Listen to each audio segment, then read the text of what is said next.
आमच्या घराण्यातली तिसरी पिढी. माझा योगायोग असा होता तो की त्या दिवशी त्यांच्याजवळ 8च कलाकार होते, 9वा कलाकार नव्हता. पण बाबांचा मुलगा आला, म्हणजे एक त्यांचा विश्वास की कुठंतरी कलाकाराचं रक्त आहे, काहीतरी सांभाळून घेईल. म्हणून ते मला बोलले, अरे बाळा तू काम करशील का, एक छोटासा रोल. मला उत्सुकता होती ना, काय 15-16 वर्षाचं, म्हणजे त्या वयात मामा मोचे माडकर या मालकांना आवडलं. मी रोल करून आलो आणि कपडे काढत होतो.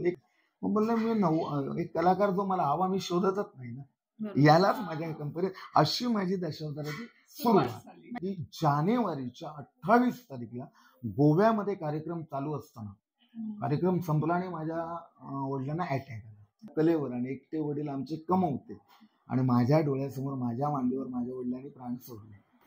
नमस्कार मंडळी, कशा आहात तुम्ही सगळे? मजेत ना? माझं नाव आहे मोनिका परब कुबल आणि आपल्या मराठी युट्यूब चॅनलवर तुमचं खूप खूप स्वागत आहे.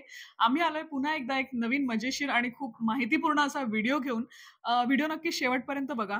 आज आपल्यासोबत कोकणातील अगदी प्रसिद्ध व्यक्तिमत्व आहे, सिंधुदुर्गातील म्हणालात तरी चालेल. त्यांची ओळख आपण करून घेणारच आहोत नक्कीच. त्याआधी मी प्रियाकडे माईक पास करते. नमस्कार मंडळी, मी प्रिया सदार. आता मोनिकाने सांगितलंय की आपल्याकडे कोकणातलं एक खूप सुंदर व्यक्तिमत्व आहे. त्यांची मोनिका तुम्हाला ओळख करून देईलच. त्याआधी मी सांगेल की आधीचे जे व्हिडिओ होते तुम्ही जे लाईक केलं असेल तर त्याला कमेंट पण करा. आमच्या चॅनलला नवीन असाल तर सबस्क्राईब करा आणि भरपूर लाईक, कमेंट आणि सबस्क्राईब करत राहा, म्हणजे तुमचे आम्हाला व्ह्यूज कळत राहतील की नेमकं आम्ही काय करायला पाहिजे आणि काय नाही. थँक्यू. ओके, तर आता आलेली आहे वेळ इंट्रोडक्शन करायची. तर आपण आता आहोत श्री बाबूराव रामचंद्र राणे यांच्यासोबत. तर हे नाव कुणाला माहिती नाहीये, पण त्यांना ज्या नावाने ओळखतात ते आहे दादा राणे. आणि हे व्यक्तिमत्व अगदी अगदी प्रसिद्ध आहे, सगळ्यांनाच माहिती असेल. ज्यांना दशावताराची आवड आहे त्यांना माहित नाही असं होणारच नाहीये. सो चला तर मग आपण आता त्यांच्याकडून त्यांच्याबद्दल जाणून घेऊयात. नमस्कार, मी दादा राणे कोरसकर. आज जी काही माझी ओळख आहे थोडीफार ही केवळ दशावतार या कलेच्या माध्यमातून आहे आणि तुम्हा सर्वांच्या आशीर्वादाने आहे. पुन्हा एकदा नमस्कार. बोल. ओके, तर हो, त्यांनी जर सांगितलं, मी तुम्हाला आधी सांगितलं नाही की दशावतार कलाकार आहेत ते, पण तुम्हाला माहितीच आहे सगळ्यांनाच, तर जास्त काही बोलण्याची गरजच नाही, त्यांच्या नावातच सगळं काही आलेलं आहे. तर त्यांच्याकडून आपण त्यांचा जीवन प्रवास जाणून घेऊया आणि दशावतारामध्ये त्यांनी काय काय, म्हणजे कशी काय कामगिरी केली आहे त्याबद्दल आपण जाणून घेण्यासाठी आज आलेलो आहोत. व्हिडिओ नक्की शेवटपर्यंत बघा. आता सरांनी पण सांगितलं आणि मोनिकानी पण सांगितलं की ते दशावतारी नाटक कलाकार आहेत. तर आता त्यांचा हा प्रवास आपण जाणण्याआधी त्यांचं बालपण कसं गेलं पहिले विचारूया, म्हणजे तेवढीच आपल्याला माहिती मिळेल. तर तुमचं बालपण म्हणजे कसं गेलं? म्हणजे कसं आहे की दशावतार ही माझ्याच पिढीतलं नाही. अच्छा. आमचं दशावतारातील आमच्या घराण्यातली तिसरी पिढी. माझे आजोबा दशावतार करायचे, पण ते व्यावसायिक नाही. तर आजूबाजूच्या गावाने वगैरे नाटक प्रयोग सादर केले. त्याच्यानंतर माझे वडील, ज्यांना बाबा राणे कोणस्कर म्हणून प्रसिद्ध एक उत्कृष्ट खलनायक म्हणून ओळखलं जायचं. मग त्यांच्यासोबत माझे काका दाजी राणे कोणस्कर, सगळं सिंधुदुर्ग त्यांना पण ओळखतं. हा आमचा प्रवास सुरूच होता. मग ही दुसरी पिढी चालू होती आणि त्याच्यानंतर मी मुंबईला गेलो. तर मुंबईवरून काही जॉबचं वगैरे जुळले ना म्हणून गावी आलो. तर गावी आल्यानंतर असा एक प्रकार घडला की मामा मोचे माडकर दशावतार नाट्य मंडळ एक म्हणजे टॉप मधल्या कंपनीतील एक कंपनी होती. मग त्या कंपनीचं नाटक मी पाहायला गेल्यानंतर माझे वडील असल्यामुळे पाहायला गेलो. मग माझा योगायोग असा होता तो की त्या दिवशी त्यांच्याजवळ 8च कलाकार होते, 9वा कलाकार नव्हता. आणि त्या नाटकामध्ये 10 कलाकारांची गरज होती. मग ते 10वा जाऊ दे बोलले, पण बाबांचा मुलगा आला, म्हणजे एक त्यांचा विश्वास की कुठंतरी कलाकाराचं रक्त आहे, काहीतरी सांभाळून घेईल. म्हणून ते मला बोलले, अरे बाळा तू काम करशील का, एक छोटासा रोल.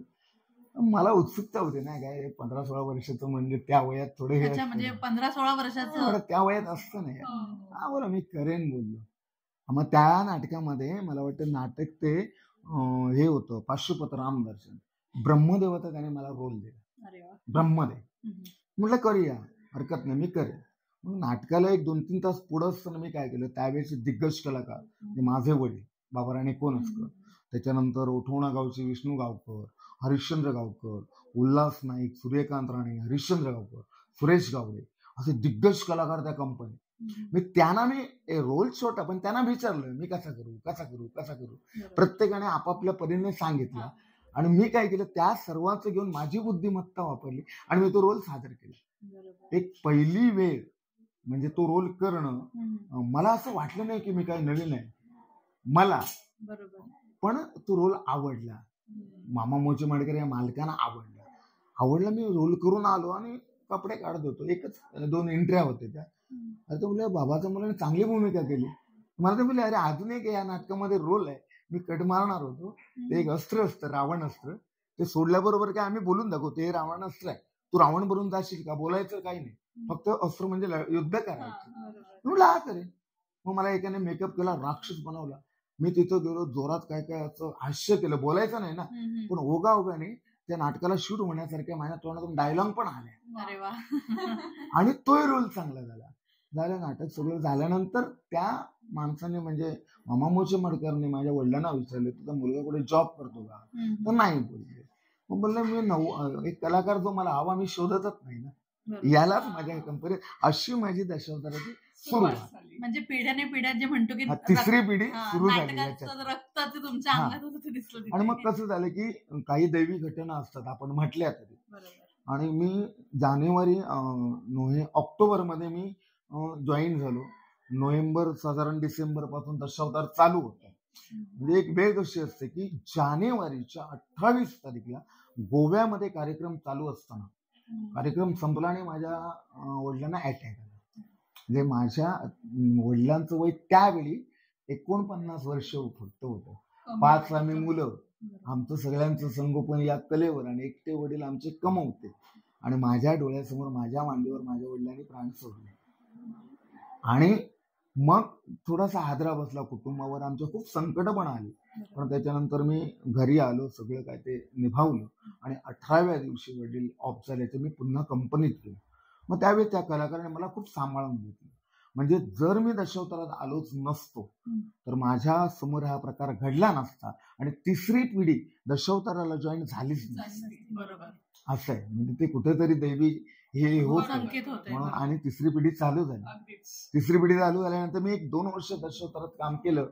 आणि माझा भाऊ, आम्ही 4 भाऊ, 2 भाऊ आता मुंबईला सर्व्हिसला आहे आणि एक भाऊ माझ्या बरोबर दशावतार नामांकित राजपाट आहे. म्हणजे आजच्या टॉपचे जे काही राजपाट म्हणून ओळखले जातात त्यामध्ये त्याची गणना आहे. उदयराणे कोणस्कर हा माझा लहान भाऊ. मग त्याला पण हौस होती. तर म्हटलं करूया ना आपण काय.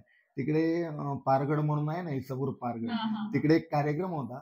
एका नाटकामध्ये त्याला असं सहज रोल दिला माझ्या बरोबर. आणि तो डेअरिंग एक रक्तामधली, सहज तो बोलला. म्हणलं हा होणार आहे. मग झालं. त्याला मग रोल द्यायला सुरू केलं. मग आता नाट्य कुठे करणार, एक नाटक मी बसवलं. एकाच नाटकाच्या आजूबाजूच्या गावाने थोडे काय प्रयोग केले, त्याला भूमिका घालून. तर प्रत्येक नाटकात तो बाजी मारत गेला. आणि आज एक टॉपचा राजपाट करतोय तो दशावतार, उदयराणे कोणस्कर.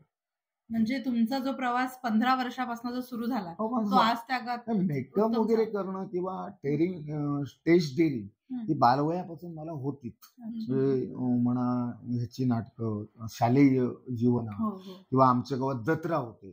त्या जत्रा दशावतार म्हटलं की 8 दशावतार येतो. तुम्हाला माहिती आहे, पहिला संकासुरापर्यंत आपण दाखवतो. त्यामध्ये मी ते रिद्धी सिद्धी करायचो इथे गावामध्ये. ते मग संकासुराला मारायला कृष्ण बनून जायचो. हे मला आवड पहिल्यापासून होते. स्टेज डेअरिंग होती. पण ही सुरुवात तशी केली म्हणजे 16 वर्षानंतर याच्यात झाली.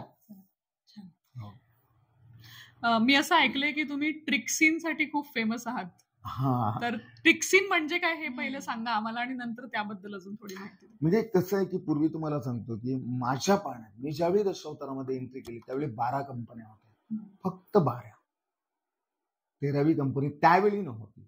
म्हणजे 1990च्या अगोदर 12 कंपन्याच होत्या. त्याच्यात 13वी कंपनी नव्हती. आणि मग कसं असायचं की आमचे वडील वगैरे दशावतारात होते त्यावेळी.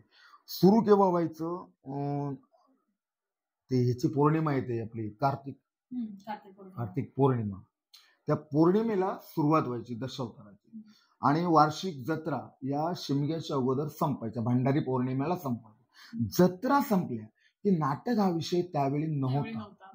माझ्या वडिलांच्या वेळी माझे वडील शिमग्यालाच बॅग घेऊन यायचे. मग लागली तर नाटकं, नाहीतर एवढा प्रसार नाटकांचा त्यावेळी नव्हता. म्हणजे सणवार असतील त्यावेळी लागली तर नक्की नव्हती. मग हळूहळू लोक आवडे कलेची वाढू लागली. मग 12च्या 15 झाल्या म्हणा. असं करता करता कंपन्या पण वाढत गेल्या. पण मध्ये एक असा कालावधी आला की गेल्या गावामध्ये लोक काय सांगायचे, आम्हाला पौराणिक नको, आम्हाला देवाधर्माचं नको, आम्हाला काल्पनिक हवं. अशी एक वेळ आलेली, एक 15-20 वर्षापूर्वी अशी वेळ आलेली की एक भीती वाटलेली, अरे लोकांना पौराणिक नको, देवधर्म नको, नारद नको, म्हणजे काळजी वाटणं स्वाभाविक होतं. अशी परिस्थिती आली. मग कुठेतरी भीती वाटायची, अरे दशावतारावर काहीतरी प्रसंग होणार नाही हे नक्की होतं, कारण ही कला म्हणजे काय अजरामर कला आहे. मला तर असं म्हणायचं आहे की तुम्ही एक सिनेमाचं आयुष्य सांगू शकता, एक बाय 102 नाही तर किती वर्ष असेल, व्यावसायिक नाटकं सांगू शकताल, फार फार 110 वर्ष झाली असतील, पण दशावताराची आयु मर्यादा कुणीही सांगू शकत नाही. अनादी कालापासून दशावतार आहेत, कारण छत्रपती शिवाजी महाराज त्यांच्या कालावधीत सुद्धा दशावतार होतं. दासबोध मध्ये दशावताराचं वर्णन रामदास स्वामींनी केलेलं आहे. म्हणजे एवढी पुरातन कला ही काही लोप पावणारी नव्हती, पण लोकांना देवाचे प्रयोग नको होते, असं मध्ये एक कालावधी आलेला. मग झालं असं करता करता कुडाळला आमचा एक कार्यक्रम होता. अगोदर ते कुडाळमध्ये नवरात्रोत्सवात कार्यक्रम व्हायचे, पण क्वचित, त्यावेळी नवरात्रीला वगैरे नाटकं नाही. मग कुडाळमध्ये बबन राणे म्हणून एक फेमस व्यक्तिमत्व, त्या व्यक्तिमत्व हे स्वामी समर्थांचे भक्त, आणि त्यांना वाटलं की अरे दशावतारामध्ये स्वामी समर्थ असायला. मग त्यावेळी त्यांनी काय केलं की सुधीर कलिंगन, आता ते आपल्यात नाहीत, पण सुधीर कलिंगन म्हणजे कोकणचा राजा, नटसम्राट, त्यांच्यासारखा राजा होणे आता कठीण आहे. एवढा टॉपचा कलाकार तो, भयंकर लोक. तर त्यांना त्यांनी सांगितलं, बाबा सुधीर तुझं नाटक कर, पण मला स्वामी समर्थ दाखवायला. मग त्याने सुधीरने सांगितलं, अरे बघ मी तू सांगशील ते नाटक कर, पण स्वामी समर्थ जर दशावतारात आला तर तुला दादा कोणस्करांना भेटावं लागेल, ते करू शकतात. म्हणजे प्रांजल सुधीर कलिंगन म्हणजे कसे समोरच्या कलाकाराची हे जाणणारे होते, पारख होते, त्यांची रत्नपारखी होते, मोठे कलावंत होते. मग ते आम्हाला भेटले. मी पार्सेकर कंपनीमध्ये, ते पार्सेकर मालकला बोलले, अरे बाबा माझं नाटक काही करा, शेवटला स्वामी समर्थ दाखवा, हा त्यांचा विषय आला. त्यावेळी मला बोलले मालक, अरे असंच. मी म्हटलं मग तसं काय करा, आपण नाटकच काढूया ना. आता नाटक काढणं हा विषय तुम्हाला मी थोडक्यात सांगतो कसं असतो. दशावतारामध्ये पूर्ण संवाद लिहायची गरज नाही. संवाद हे प्रत्यक्ष कलाकाराचे असतात. दशावतारामध्ये स्टोरी ही आपण अनेक ग्रंथातून वाचन करून त्याचं एकत्रीकरण करतो. शूट व्हायला हवी ती. त्रेतायुगातली असली तर त्रेतायुगातली, द्वापार युगातली असली तर द्वापार युगातली, म्हणजे असं आपण ती बनवली जाते.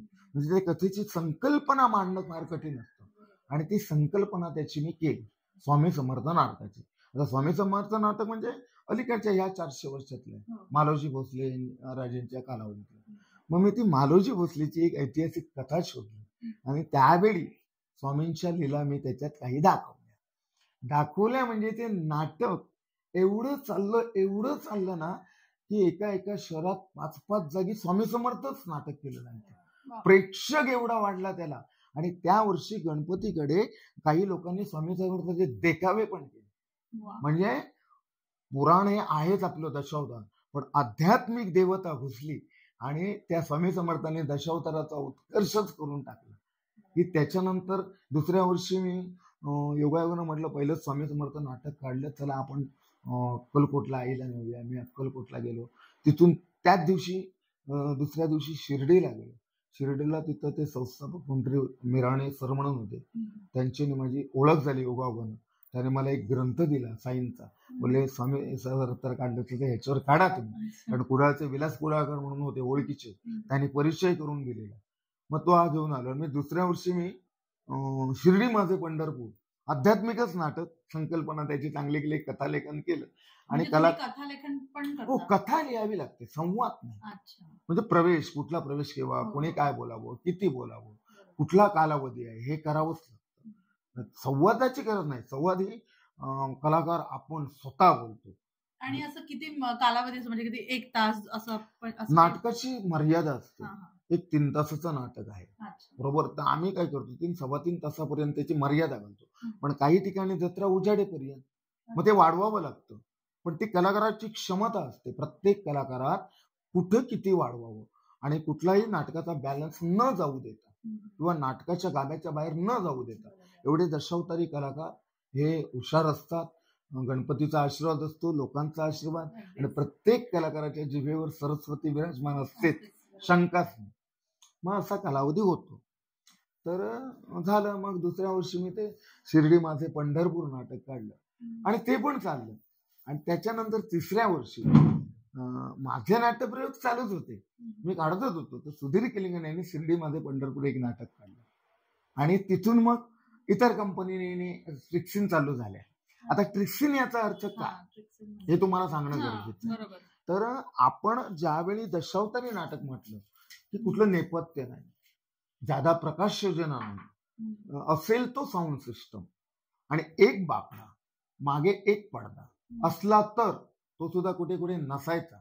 मग त्याच बाकावर आम्ही अमरावतीचा दरबार करतो आणि अमरावती आहे असे प्रत्येक कलाकार आपल्या संवादातून भासवतो आणि प्रेक्षकाच्या मनावर ते रुतवतो आणि प्रेक्षक एवढं रममाण होतं की त्या बाकाला सुद्धा ते अमरावती मानून पाहतं.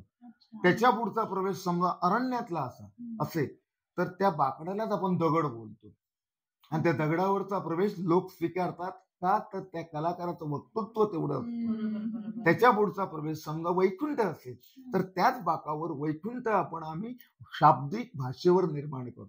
हे झालं दशावतार मूळ. आणि आता ट्रिक्सिन याचा अर्थ असा की हे ट्रिक्सिन हे आम्ही का काढलं, तर काही प्रेक्षकांनी व्यवसाय म्हटला की व्यवसायाची गरज असते. प्रत्येक कलाकाराचा उदरनिर्वाह आहे म्हणजे व्यवसाय वाढवणं गरजेचं आहे.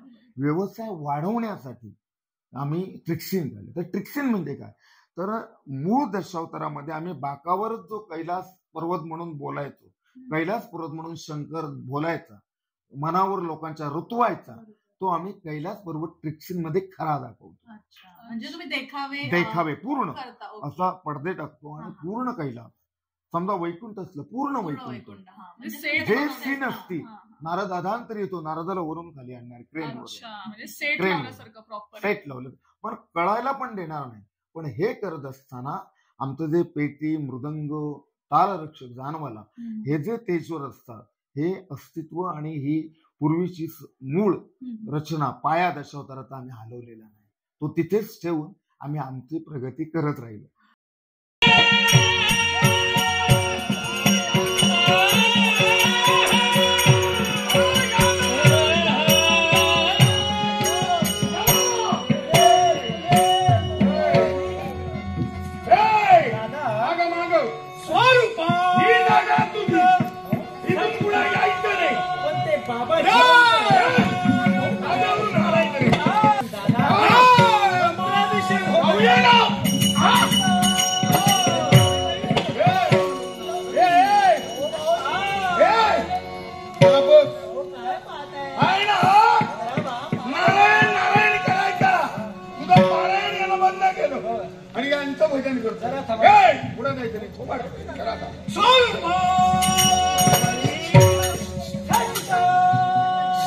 आणि आज असं आहे की सिंधुदुर्गामध्ये आपल्या किमान 70 कंपन्या आहेत दशावताराच्या.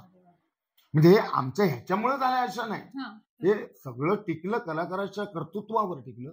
पूर्वीच्या कलाकारांनी त्रास घेतला, त्यावेळी वाहन नव्हती, डोक्यावर बॅगा घेणं, चालणं, म्हणजे 4-4 गडी असायचे आणि एवढे श्रम करून ती कला टिकवली.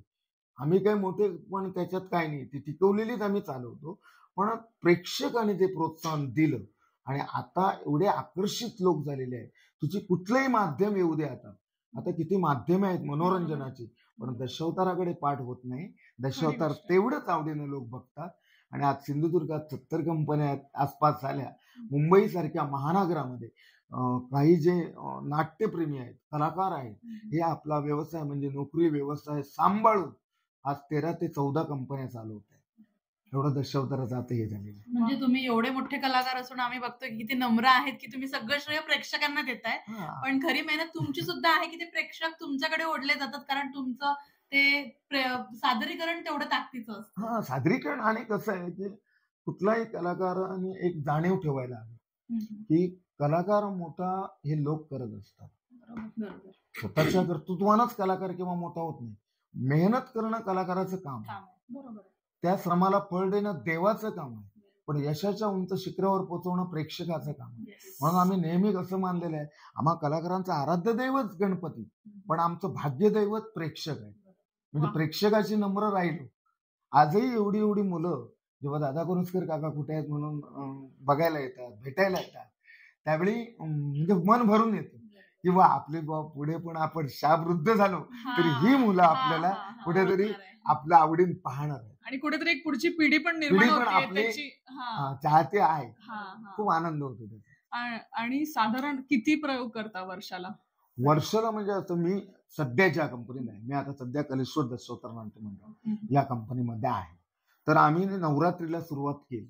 आता नवरात्रीला की नवरात्र ते मे एंडिंग, पाऊस पडेपर्यंत हा आमचा कंटिन्यू प्रवास आहे. पावसाळ्यात अलीकडे संयुक्त नाटकं होतात, पण ती कुठल्या कंपनीची अशी नाही.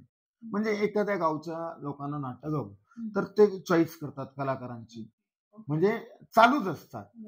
मग त्यामुळं कलाकाराला नाट्यप्रयोग वर्षाला 200च्या वर करता येतातच पूर्ण वर्षात. पण हे नवरात्र ते मे एंडिंग हा पूर्ण प्रवास चालूच आहे आणि पावसाळ्यात पण प्रयोग होतात. म्हणजे 200च्या वर आमचे प्रयोग वर्षाला होतात. वर्षाला 200 म्हणजे साधारण पूर्ण कारकिर्दीमध्ये आतापर्यंत 6 ते 7 30-33 वर्ष मी दशावतार करतोय. मग पुढची 3 वर्ष समजा वजाच केली तरी 300 आपले 200 प्रमाणे 30 वर्षाचा कालावधी काढला तरी 5-6 हजार झालेत ना. नक्कीच.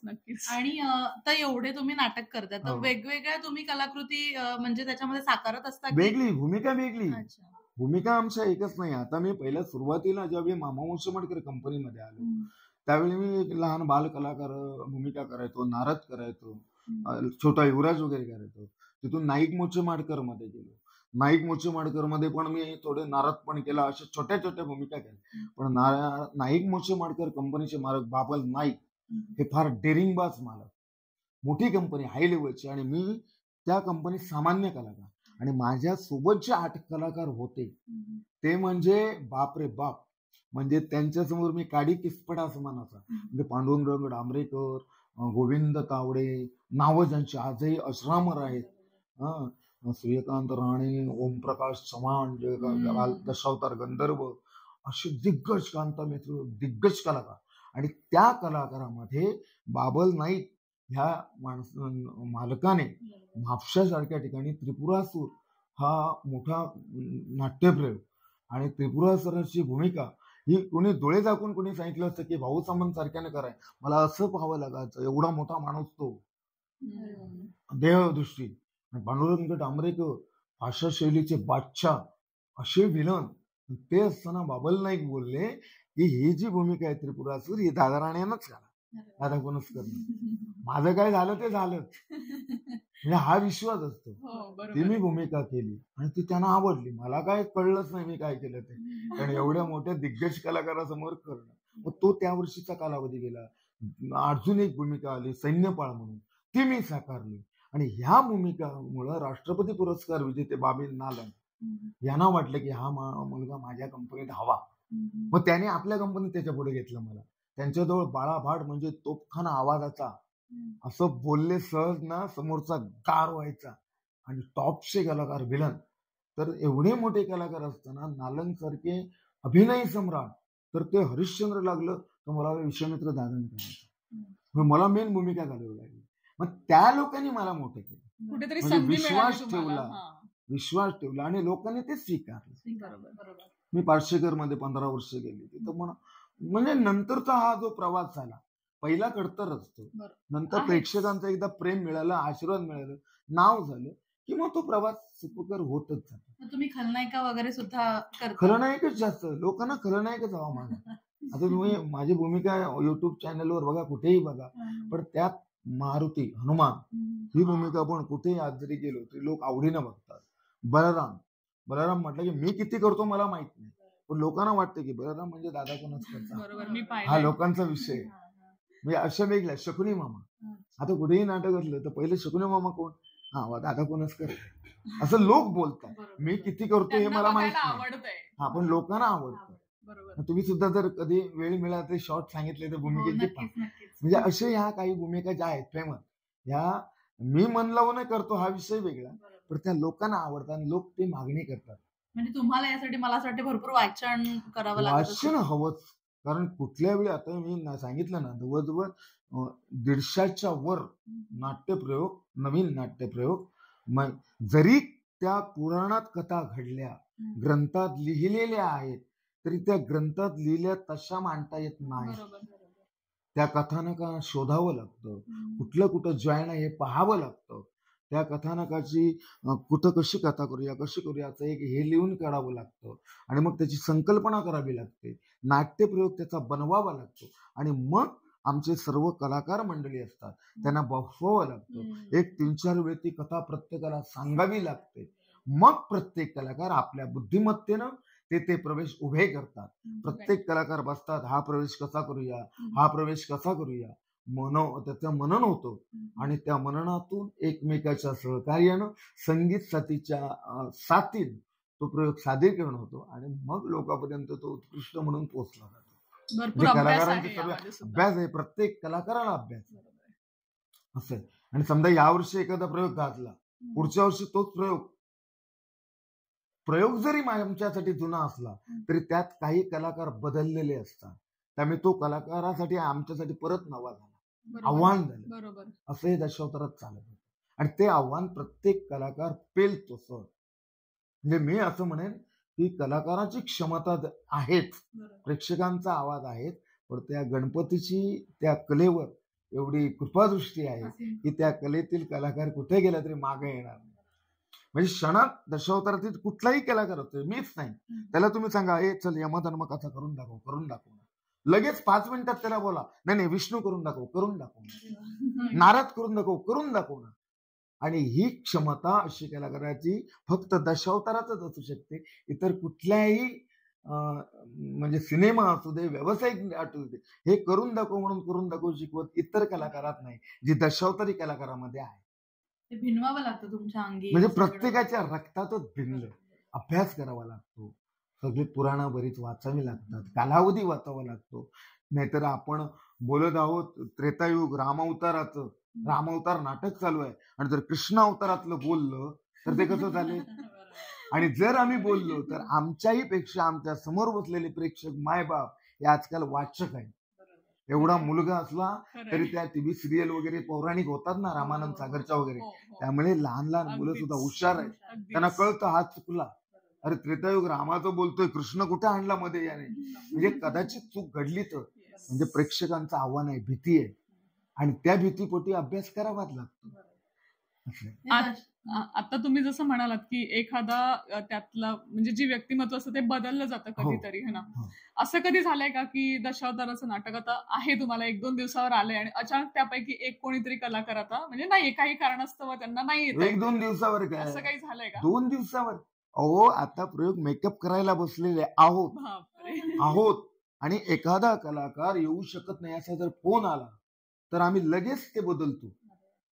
कुठली भूमिका कुठे करू शकतो, 1-2 दिवसाचं दूरच राहिलं आणि ती बदललेली भूमिका करण्याची क्षमता ज्या कलाकाराला आम्ही उभा करू त्याच्यात असते.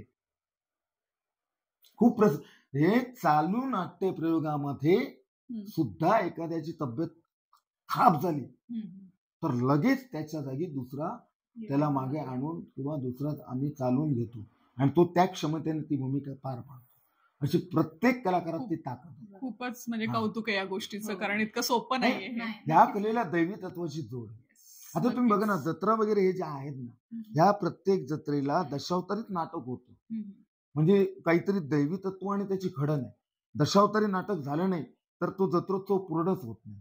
म्हणजे ज्या ज्या तिथं परंपरा आहे, पूर्ण सिंधुदुर्ग, इकडं कोल्हापूर मध्ये आजरा तालुक्यातील काही गाव, चंदगड तालुक्यातील काही गाव आणि इकडं गोव्यात बरेच गाव, अर्ध्या गोव्यात हे चालतं वार्षिक. पण कनेक्टिंग त्याला हे आहे दशावतार कुठल्याही कार्यक्रमाला. म्हणजे दशावतार हे आपल्यासाठी संस्कार आहेत, संस्कार आणि देवस्थानाशी संबंधित. मग पुढे नाट्यप्रयोग जे इतर नंतर करतो आम्ही, नंतर ते मनोरंजनासाठी, पण ते सुद्धा सत्यनारायण पूजा, देवाचा वाढदिवस, म्हणजे जिथं देव तिथं दशावतार आहेत. म्हणजे देवाच्या लीला देवाच्या मंदिरातच सादर केल्या जातात. कारण पूर्व संस्कृती आपली आहे, ती पूर्व संस्कृती आपण लोकांसमोर मांडतो. समाज प्रबोधन आहे या काळात. देवाच्या लीला दाखवणं आहे आणि देवाचा कार्यक्रम पण पूर्ण होतो. शिवाय आता तुम्ही बघा, एक वेळ टीव्ही सिरियल आहे, तुम्ही पाहता पाहता कुठंतरी तुमची लाजेनं मान चुकेल, हा शॉट बरोबर नाही, लायक नाही म्हणून सिनेमामध्ये तुम्ही मान खाली घालू शकता. इतर कुठल्याही क्षेत्रात तुम्हाला लाजीरवाणे प्रसंग असू शकतात, पण दशावतारी एकमेव एक कला अशी आहे की पूर्ण नाटक एक लहान मुलीपासून वृद्ध आजीपर्यंत ताटवानेनं पाहू शकते, कारण अश्लीलपणा त्यात मिळणार नाही, तर आपली संस्कृतीच दाखवली जाते.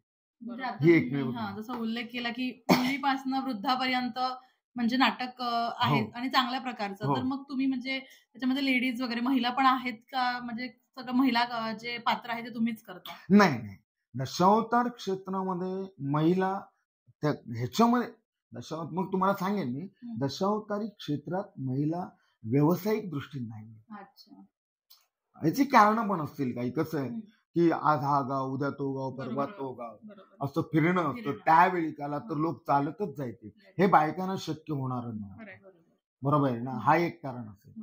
आणि कायम जगाच्या पाठीवर फिरत असणारे कलाकार, त्यात बायका कुठं फिरणार, बरोबर ना. त्यामुळे आणि पुरुषांनी भूमिका तशी त्यावेळी सामाजिक नाटकामध्ये सुद्धा बालगंधर्व आणि पुरुषच करायचे स्त्री भूमिका.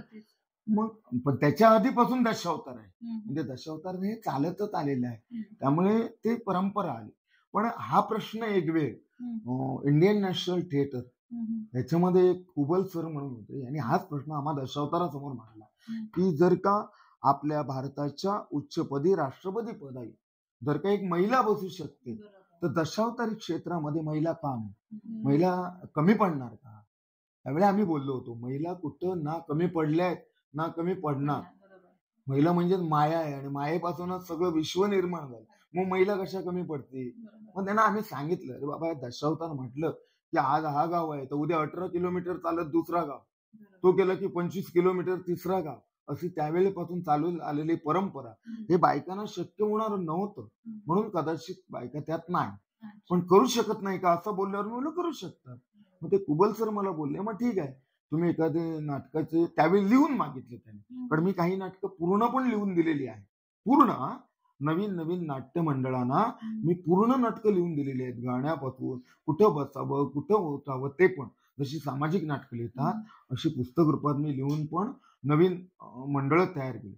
तसं मी त्यांना बोललो, मी नाटक लिहून देऊ शकतो, पण कलाकार कोण? तर बोलले आम्ही तिकडनं आणू, आमचे कॉलेजचे भारतीय विद्याभवन का कुठलं असं काहीतरी ते बोललेले त्यावेळी, कारण इंडियन नॅशनल थिएटरच्या माध्यमात. म्हटलं तसं नको, तुम्ही जर सहकार्य करत असाल, मी इकडचं मंडळ घेतो, करतो तयार महिला आणि करूया नाटक. आणि मग त्या बांद्याच्या महिला तयार झाल्या, आपल्या त्या आगलावे वगैरे महिला मंडळ होत्या, त्या तयार झाल्या. आणि त्यावेळी मी सुदर्शन प्रताप पूर्ण नाटक लिहून काढलं, पूर्ण प्रत्येकाच्या भूमिका, आणि पूर्ण नाटक लिहून काढून ते महिलातच बसवलं. 15-16 महिला होत्या, त्या महिलात बसवलं. पहिला शो बांध्यात केला, अरे बापरे तुफान गर्दी. आणि त्या वर्षी त्या नाट्य जवळजवळ 20-25 शो झाले. दुसऱ्या वर्षी परत 30-40 झाले. म्हणजे कुठं महिला मंडळ कमी पडलेलं नाही. पण शेवटी महिला म्हटलं की कुणाला व्यवसायानिमित्त येऊ शकल्या नाही, कुणी प्रापंचिक दृष्टीने येऊ शकल्या नाही, कुणाची लग्न झाली, त्यावेळी असं करता करता मग ते बंद झालं. म्हणजे लोकांनी बंद केलं नाही किंवा महिला कुठं कमी पडल्या नाही, पण तसं नाही. पण महिलांनी सादरीकरण करून दाखवलं की आम्ही सुद्धा दशावतारामध्ये कमी नाही. अगदीच अगदीच. आता जे दशावतारीमध्ये आपण स्त्री पात्र बघतो तर ते मग पुरुष मंडळीच करतात का? हा, पण तुम्ही ओळखूच शकणार नाही. तुम्ही ज्यावेळी आमचा कलाकार स्त्री भूमिका सादरीकरणासाठी येतो, त्यावेळी जर एखादा नवोदित प्रेक्षक असेल, त्याने दशावतार पाहिलंच नसेल, तर त्याला तुम्ही सांगितलं अरे बाबा हा पुरुष आहे, त्याला पटणारच नाही. एवढा अभिनय, एवढा स्वर लावता आणि उत्कृष्ट सादरीकरण करतात. त्याचं पण कौतुक आहे की न लाजता किंवा न संकोच बाळगता ते स्त्री पात्र करतात. आणि जसं पुणे मुंबईमध्ये तर तुम्ही जात असणार, हो, या व्यतिरिक्त कोणकोणत्या भागात अजून जाणं झालंय? मी आता बघा, पुणे मुंबई हे काय आमचं रेग्युलर झालं. मुंबईत तर तुम्हाला कल्पना होणार नाही, एवढे शो आमचे भरतात. हजारो, थिएटर नाही पुरत आम्हाला, मैदान पाहिजे, मैदान, आणि हजारो प्रेक्षक असतात. पुण्यात पण आता काही कमी नाही, बऱ्याच असतात. आता काही गोष्टींनी कसं झालं की एरियात पुण्याला नेणारा खंबीर लागतो, राजकीय आश्रय शहरात करताना खंबीर लागतो, बरोबर. तरी पण पुण्यात प्रयोग होतात. शिवाय आम्ही दिल्लीत गेलो, दिल्लीत चांगल्यापैकी प्रयोग चालले आहेत. शिवाय काही आमची मंडळं ह्याच्या म्हणजे आमच्या गव्हर्नमेंटच्या माध्यमातून औरंगाबाद किंवा वेगवेगळ्या शहरांनी गेलेली आहेत. हा, मी स्वतः सांगली शहरापर्यंत नाटकं करून आलेलो आहे. कोल्हापूर जिल्ह्यात तर बरीच चंदगड पर्यंत बेळगाव पर्यंत नाटकच चालतात, ते पारंपरिकच चालतात, आजरा लाईनला चालतातच. गोव्यामध्ये तर अफाट चालतात. गोवा, वास्को, मडगाव, पणजी, म्हापसा, बिचोली, साखळी पासून ते तिकडे काले कुले मोले कर्नाटक सीमेपर्यंत दशावतारच चालतात. एवढा अफाट एरिया चालतो. इकडे देवगड तालुका चालतो, काही आपल्या चिपळूणच्या काही आतमध्ये सावारडा वगैरे तिकडे आतमध्ये पण नाट्यप्रयोग केलेले आहेत, बऱ्यापैकी चालतात. जसं तुम्ही म्हणालात की आता म्हणजे एखादा कलाकार जो असेल त्याला कोणतीही भूमिका सांगितली तर ते सेकंदात त्या गोष्टी करून दाखवू शकतात. जसं आम्हाला तुमच्याकडून पाहायला मिळेल का आता? हा, चालेल ना. एखादा म्हणजे आता कसं आहे, आता मी तुम्हाला काय बोललो, एखाद्या कलाकाराला कुठलीही भूमिका सांगितली तर तो करू शकतो. आता मग आता हे जर मी बोललो तर याचं प्रात्यक्षिक म्हणून तुम्हीच मला सांगा ना, कुठली एक काय एखादा दानव कर, कृष्ण कर, विष्णू कर, नाहीतर मग तो इंद्र कर. कृष्ण करून दाखवा आम्हाला. हा, करूया ना. आता समजा कृष्ण असला, मी कायम विलन करणारा, मी कृष्ण करणारा नव्हे, पण आता समजा तुम्ही मला सांगितलं आता कृष्ण करून दाखवा, मग मी समजा इंटरव्ह्यू तुम्ही बोलीन ना, परित्राणाय साधुना विनाशाय दुष्कृतम धर्म संस्थापनार्थाय संभवामी वेळी. ज्या ज्यावेळी भूतलावर अधर्म अत्याचार होऊ लागला, सज्जनाचा छळ होऊ लागला, भूमीवर पापाचा भार वाढू लागला, त्यावेळी मी अनेक अवतारांनी नटलो आणि दुष्ट दांभिकाचं हनन करून मी धर्माचं रक्षण केलं. असे अनेक अवतार घेतले. मत्स्य, कुर्म, वराह, नृसिंह, वामन, परशुराम आणि राम असे 7 अवतार माझे पूर्ण झाले. सांप्रत द्वापार युगाला सुरुवात झाली आणि या द्वापार युगात भगवान गोपाल कृष्ण म्हणून मी नटलो. आता हा माझा विषयच नव्हे, तुम्ही बोलला का? आता माझ्या चाहत्यांना पण वाटेल अरे आता तुम्ही लाईव्ह विचारलं हे मी का दाखविलं, तर हे मी नाही तर माझ्याप्रमाणे दशावतारातील प्रत्येक कलाकार करू शकतो. ही क्षमता आहे दशावतारामध्ये, ही दुसऱ्या कुठल्या कलेमध्ये नाही. एक विलन होऊन जाऊ दे. आता विलन असलं समजा, आता तुम्ही आता विलन म्हटलं, एक चौताळलेला कृष्ण कंस आहे, कृष्ण बोला मग कंस आहे मामा, तिकडेच जाऊया. मग आपण कंस म्हणजे कृष्णाच्या 8व्या वर्षाची वय मर्यादा, म्हणजे मागे जावं लागणार. मग आता मागे म्हणजे काय, त्याला एक माहीत असतं की आकाशवाणी झाली म्हणजे आपण मरणार 8व्या मुलाच्या, तर मग तो 6 मुलांना मारतो, एक वेळचा गर्भ अदृश्य होतो, तोच बलराम, तो मला काय सांगायला नको. आणि 8व्या वेळी कृष्ण जन्माला येतो, पण तो वसुदेवाने लिलेने पोचवलेला असतो, ह्याच्यात ती माया येते, ती निघून जाते. मग तो काय करतो की त्याला कळते कृष्ण कुठेतरी आहे, गोकुळात आहे. मग तो अगासूर, बगासूर, पेशी, धेनुकासूर असे बरेच पाठवतो, पण गेलेला मारतो. मग चौताळलेला कंस असेल का त्याची एंट्री असेल, मग सुरुवात करतो 8वा असा 8वा कृष्ण आहे तरी कोण. याच कृष्णाला जगाच्या आड करण्यासाठी मी माझे कैक योद्धे पाठविले, पण वेळोवेळी मी पाठविलेल्या योद्ध्याला नामोहरण करून मथुरा राज कंसावर या कृष्णानं मात केली. शिवाय आज मी जाणील की जर माझा वैरी जगाच्या आड व्हायला असेल तर धनाचं आमिष दाखवावं लागलं, आणि म्हणून मी पैजेचा विडा ठेवला की जो कोणी कृष्णाला जगाच्या आड करेल त्याला अर्ध राज्य बक्षीस दिलं जाईल. क्षणभर कृष्णाची आठवण झाली, म्हणजे आठवण होते ती बहीण देवकीची, माझी बहीण देवकी. ज्यावेळी लग्नायोग्य झाली त्यावेळी माझ्या पिताश्रीने तिच्यासाठी वर संशोधनाचं कर्तव्य माझ्या माते दिलं. आमच्या सानिध्यात असणारे वसुदेव माझे परम मित्र यांना मी माझी भगिनी देण्याचं ठरवलं. पिताजी आणि माझ्या भगिनींना माझे विषय पटले. लग्न सोहळा पार पाडला आणि त्याच वेळी मी माझ्या भगिनीला स्वसदनी 5 पावलं पोचवावं या आपल्या संस्कृतीनुसार रथात विराजमान केलं, आणि त्यांना मी रथावर आरूढ होऊन मी स्वतः सारथ्य कर्म करत होतो, आणि त्यांना घेऊन जात असताना रथाला वेग दिला. घनदाट अरण्यात झालेली ती आकाशवाणी, हा सावधान कंसा, याच देवकीशा आणि उदरी जो 8वा पुत्र जन्माला येईल तो तुझा काळ ठरेल.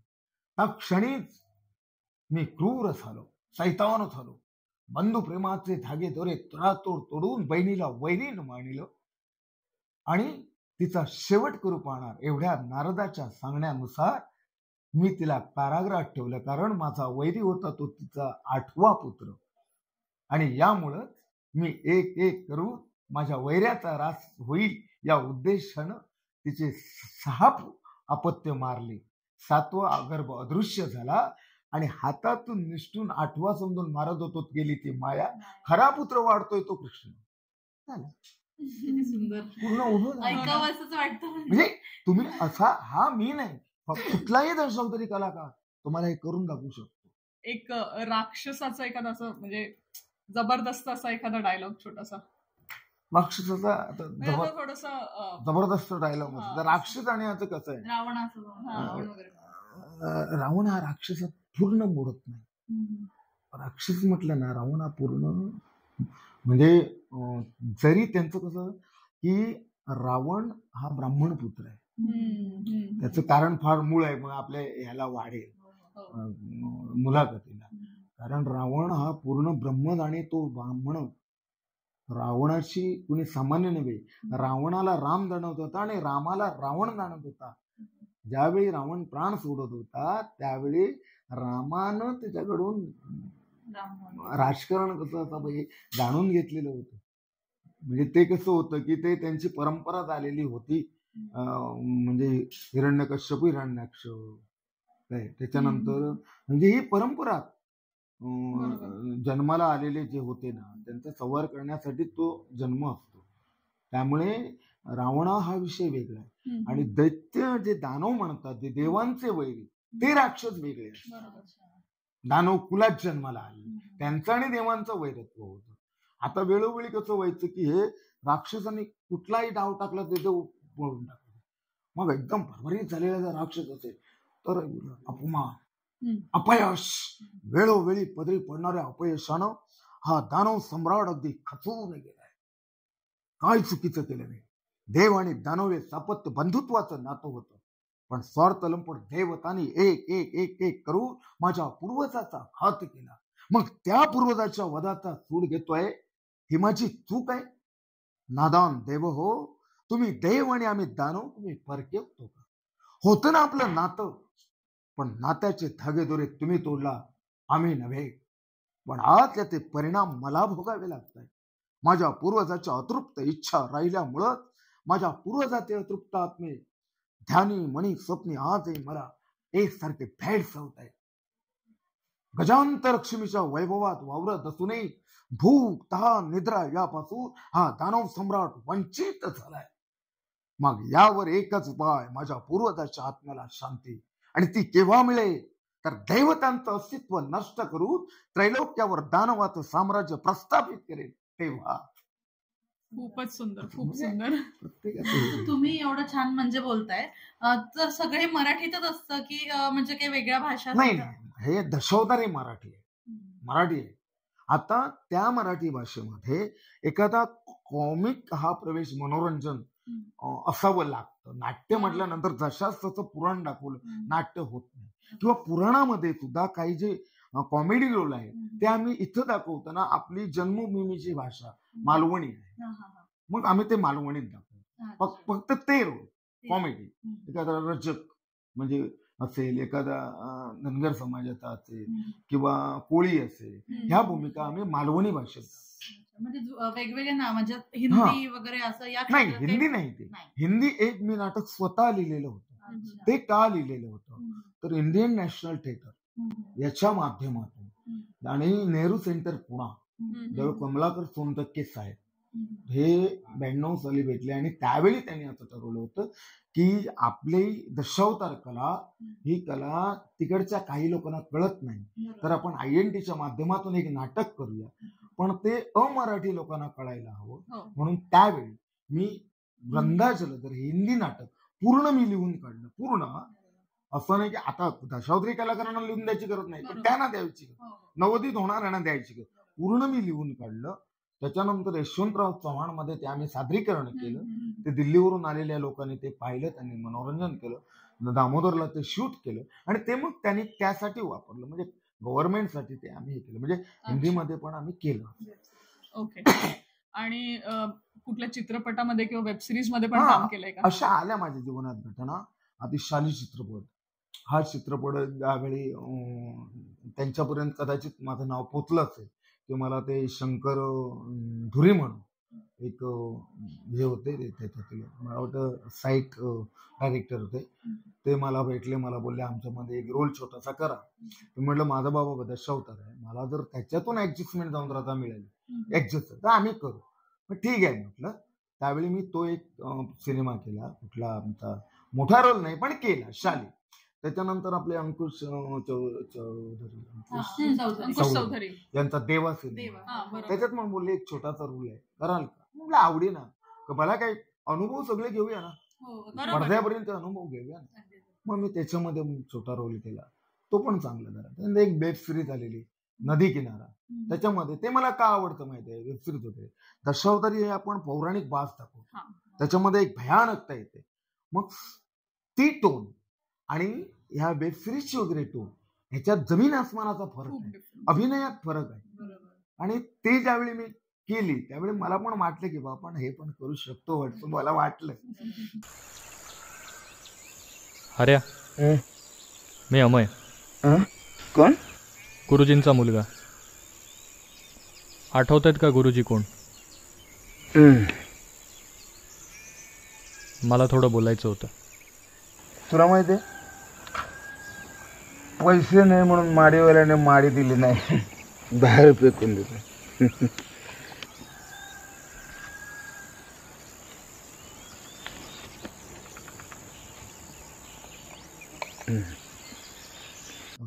अगदी ते मागे हे पोस्टर बघतोय, म्हणजे खलनायकांचं. हा, हे ते दिसतंय ना तुम्हाला, हे पोस्टर. आता तो जो रोल आहे वेगळा, ते अजिंक्यतारा म्हणून मी नाटक काढलेलं. अजिंक्यतारा तुफान चाललं सिंधुदुर्गात. अजिंक्यतारा युट्यूबला आहे, युट्यूबला किती 2.5 लाख लोकांनी पाहिलेला आहे. तर त्याचा हा इकडचा आहे तो भाग 1चा होता, आणि तो तुफान घातल्यानंतर मी अजिंक्यतारा भाग 2 काढला, त्याच्या पुढची स्टोरी. त्याच्यामध्ये तो एक रोल होता, तो वेगळा होता, त्याचा तो फोटो आहे अजिंक्यतारा भाग 2. एखाद्या नवोदित कलाकाराला जर दशावतार मध्ये यायचं असेल तर त्यांना तुम्ही काही प्रशिक्षण वगैरे देता किंवा कसं? आता हा विषय असा आहे की फक्त प्रशिक्षण असं नाही.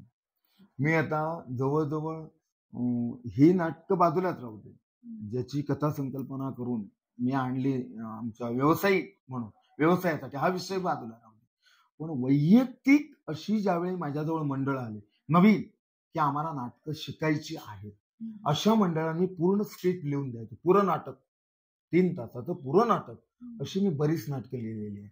इथं आमच्या जवळ एक असणे म्हणून गाव आहे, गडावर म्हणून, तिथं हर वर्षी एक नाटक केलं जातं, आणि हर वर्षी त्यांना मी पूर्ण लिहून देतो, त्यांना रेसल देतो जाऊन. अपेक्षा आपली काही नाही, ते काय समजून दिले तरी खुश, नाही दिले तरी खुश.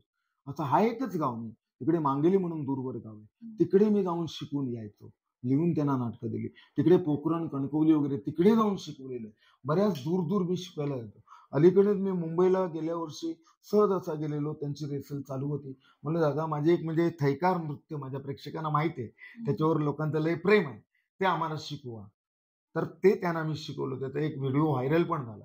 अलीकडे मुंबईच्या कंपन्या आहेत, त्याच्यातील ते सिद्धिविनायक दशावतार नाट्य मंडळ शंकर मेस्त्री म्हणून चालवतात, त्याने एक शिबिर ठेवलेलं टिटवळ्याला.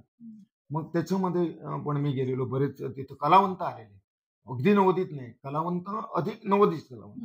मग त्यांना मी शिक्षण, मग त्यांना मी विचारत होतो मला काय शिकायचं.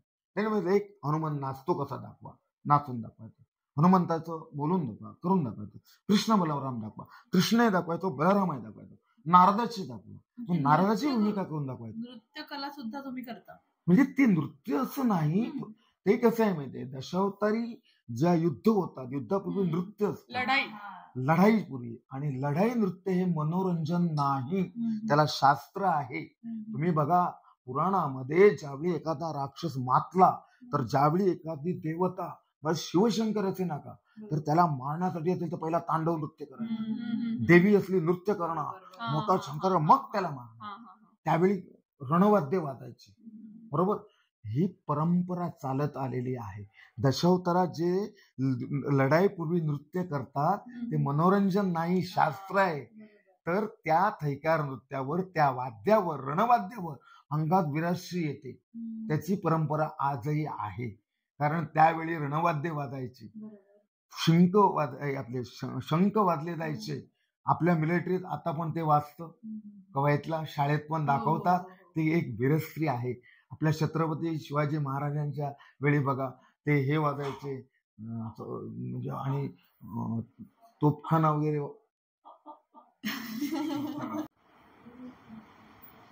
मी इतिहासात बघा ना, आता हर हर महादेव आजी शंकर जायचे सगळे, ती विरस्त्री आहे. अजूनही आता दशावतारी प्रेक्षकांना माहिती आहे की हे जे आहे हे शास्त्रात आहे, शास्त्राबाह्य दशावतारात काही नाही. पण कदाचित अमालवणी अमराठी असेल तर त्याला प्रश्न पडेल, अरे ना युद्ध करायचं तर हे नाचतात का? म्हणजे कोणाला अमराठी माणसाला ज्यांनी दशावतार पाहिलं नाही तर त्याला शास्त्र आहे. विरस्त्री निर्माण करण्यासाठी त्यावेळी जे थैकार किंवा काय कुठल्या तरी हर हर महादेव जय भवानी हे जे काही चालायचं ते विरस्त्रीचं, आणि त्याच्यावर वाद्य वाजायची आणि मग युद्धाला तयार व्हायचे. ते आहे ते त्याचं महत्व आहे. हा महत्व आहे, ते विरस्त्रीचं एक निशाण आहे. याची प्रशिक्षण तुम्ही देता म्हणजे? ते म्हणजे कसं तालात असतं ना, ते सर्वांना तालात नाचता येत नाही ना. प्रत्येकाचं वाद्य वेगळं, हे वेगळं. माझी एक शैली वेगळी आहे, ती तुम्ही मग प्रेक्षकांना दाखवा. माझी शैली मी काय, व्हिडिओज तुमचे शेअर करेन त्याच्यामध्ये, म्हणजे सगळ्यांना कळेल की कशाबद्दल हा. आपण बोलतो.